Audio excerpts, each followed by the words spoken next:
المرتبة الثالثة سريلانكا. الفيزا صارت إلكترونية وسهلة، وبعض الفترات يفتحون الدخول مجاني.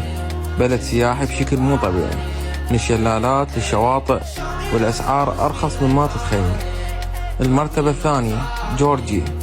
صارت وجهة العرب الأولى تقريبا. العراقي يدخلها بدون فيزا ويبقى لحد سنة كاملة. أجواء حلوة، أكل لذيذ، وطبيعة جبال وسياحة. يعني إذا تريد تسافر فترة طويلة جورجيا خيار ذهبي.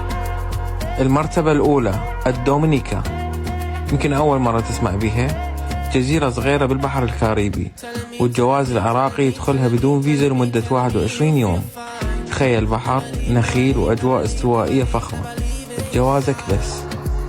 شنو رأيك؟ اكتب لي بالتعليقات لو عندك تذكرة مجانية لأي وحدة من هاي الدول تسافر. ولا تنسى تشترك بالقناة وتفعل الجرس حتى توصل لك الحلقات الجاية من سافر بأخلك. مع السلامة.